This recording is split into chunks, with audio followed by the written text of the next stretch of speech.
What's up YouTube, it's Kiko here. Today I'm going to be talking about a video that I made a day or so ago. I wanted to kind of explain what I'm doing about it. I made a video talking about Tour Guide from the Underworld and how I hate that, you know, everybody's complaining about how they can't beat it, how it's so good and everything, and I wanted to talk to you guys, you know, about, I mentioned that you can build a deck to try to take down the, Tour Guide decks, that runner. And I mentioned that there was a TG type build that you can make, and a lot of people have been asking me like for a deck list or something like that. So I sat down and I really thought about a deck, and I kind of constructed one. I've been playing it, and I think it's a really good deck. And the thing that I like about it is it has a lot of neat side deck options and choices, but also this is sort of based on a budget type deck. Now, you do run 2 Max C's, you do run a playset of Tengus, stuff like that. But in the grand scheme of things, if you can build a competitive deck whatsoever, you know, hopefully you probably have some Tengus by now. Maybe you've gotten a hold of a Max C or 2. And if you can't afford those, I'm going to show you guys some other cards that you can throw in. So first what I'm going to do is just run through the deck, kind of give you guys a little bit of idea of what you run, show you guys the whole deck laid out, and then let you guys kind of see some substitutes that you can throw in. Of course, you run 3 of your TG Rush Rhino, 3 of your TG Warwolf, and 3 of your TG Striker. I like 3 of each of the TG monsters. It works really well. You can go through and it thins the deck out really quick, constantly keeps you with hand advantage, and it just gives you an overall advantage over your opponent. Now, a very powerful play that you can actually do with this deck is, let's say you have a few multiple TGs in your hand. Well, if you have a Warwolf, a Striker, and a Rush Rhino, you have an instant Trishula. What you do is you special summon the Striker with no monsters on your side of the field, and your opponent has a monster. You special summon it, then you use Warwolf's effect to special summon Warwolf, normal summon Rush Rhino, and there you go. There's an instant Trishula or Mistworm, gaining you more advantage. Obviously, if it doesn't get Solemn Warning, you take a card from your opponent. The downside to this is you do not get the search off the TG monsters, obviously, because they were not destroyed, and it's not always the goal of the deck to synchro or to exceed by any means. This is a very much control-based deck. So, but it can give you a lot of defense if you want that, by getting out 3 monsters to kind of help, have a lot of things to run in. And they have some other targets for some other cards that are in the deck, which I'll get to later. But if you're kind of at the end of the game and you're going for game and you know that you're able to pull the Trishula play off, it's a very powerful play. Like I've said, of course, you run your play set of Tengus, which is going to be really key later on with a trap card later on, which you guys probably already know what it is. I run double Spirit Reaper. The thing that's so good about double Reaper is in this deck, you're maintaining hand advantage, and if you're able to Dark Hole your opponent or something like that and poke away for a card, it's really, really good.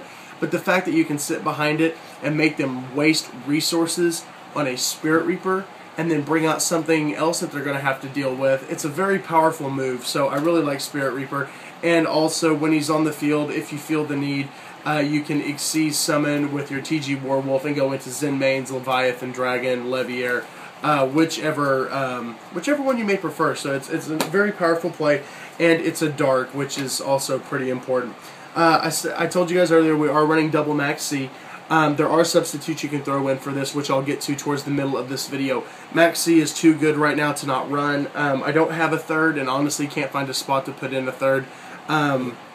If I was to throw in a third, I would probably have to take out one of the double Effect Veiler. Effect Veiler is so good right now, and even after Inzectors and Windups come out, it's going to get even better. I think people are going to go back to 2 to 3 Effect Veilers. And I'm really even, thinking this format too. Plants, Dino Rabbit, Tour Guide. Like I said, this is meant to shut down Tour Guide, which I'll go into later as to why Effect Veiler helps with that. And of course, she's a light, which is good. Thunder King is also a light, one of the best beat sticks in the game right now, 1900 attack. So of course, it's absolutely phenomenal. And your one-of cards are Blackluster Soldier, which we have tons of targets for in this deck. 1 Cyber Dragon. I kind of just like it for a little bit of control. I feel like if I really need to, I can Cyber Dragon, normal summon Striker, and go into Black Rose, blow up the field if I need to.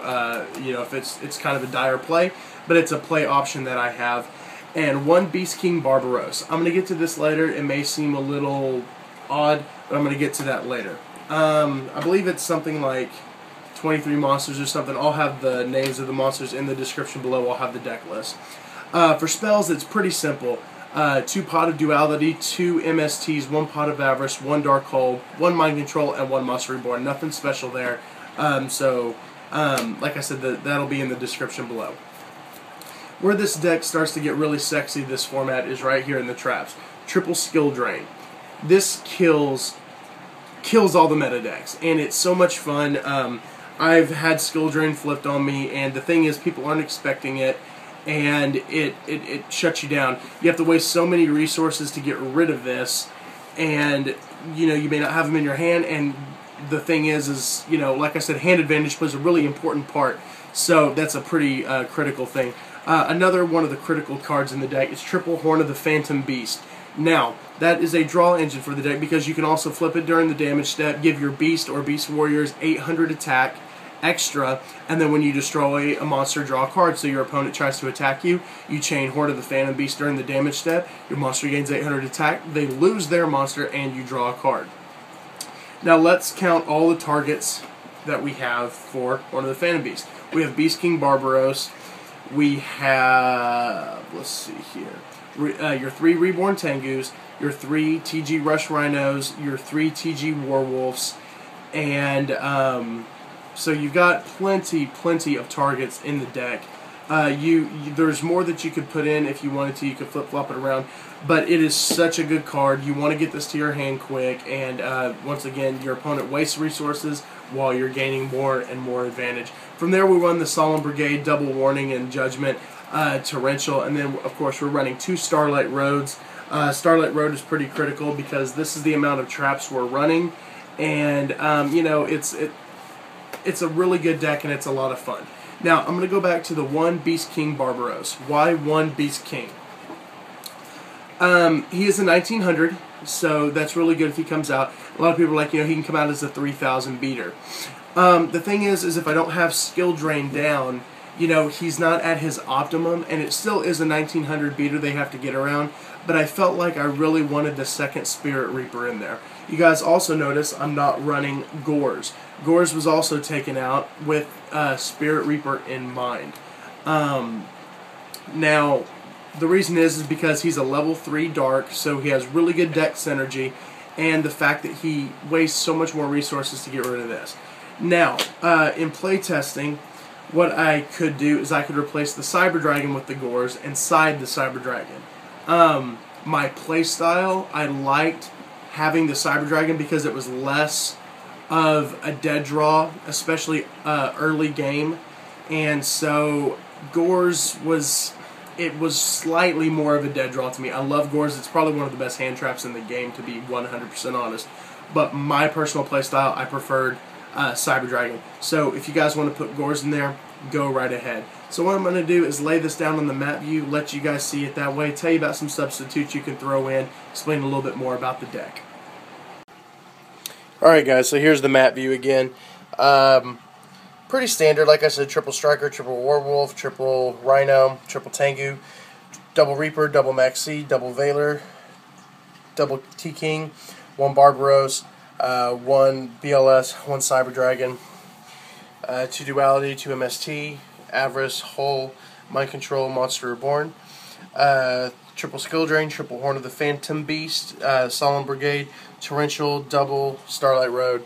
For the side deck, 1 Librarian, 1 Catastor, 2 Barkions, special summon, normal summon will get you Barkion. So I just happen to really like having 2 of them in there.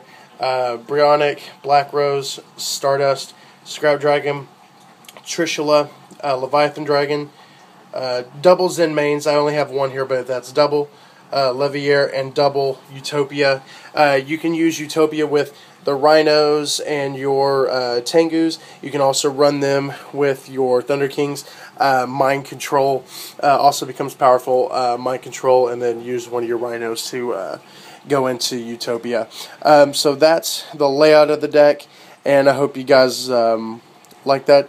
If you guys do not have Maxis, like I said, this is meant to kind of be a budget-based type deck. If you do not have Maxis and so you can't play two, or if you only have one, some other options that you could put in is a third effect veiler, or of course, I don't have it handy here on me, I've misplaced it. Let's see, is it over here? Yes. You could throw in either the Gors or the Beast King Barbaros to make two Barbaroses. If you don't have a Blackluster Soldier, then you can also throw in Barbaros or Gors, either one. Most of you guys will have a triple set of Tengus, but this is really key for the deck to have double. So that's like $45, $100 for the pair of those, so $150 or so. These are now rare. These are now common. These are super. These are common, commons, rares, commons, rares, supers, commons. Everything there is pretty much common. These are common. These are rares, supers, commons, rares. So I mean, besides the extra deck stuff and the maxis, really the deck is not that expensive overall. So I hope that you guys enjoyed that. You can also, other cards you could put in. You know, you could take some of these out, one Starlight Road out or something, put in Trap Dust Shoot, or you could also put in some Dimensional Prisons in there if you wanted to, however you think it should be done. But this is a basis for you guys. It's a very good deck. I encourage you to try it out. Let me know how it does for you. And this, like I said, this is built to take down Tour Guide. A play that's really neat is you could side out one of these two cards right here, Judgment or Torrential or one of the Starlight Roads or something, and side deck in Chain Disappearance against Tour Guide. You watch people's faces fall when you Chain Disappearance their Tour Guide. People start crying. I hope you guys like this deck profile. Please thumbs it up for trying to give a budget deck for you guys to help take down the most powerful decks in the meta at the time. And I hope to see you guys later. Let me know if you have any suggestions for the deck. Positive criticism is nice. So thanks a lot, YouTube. See you in the next video.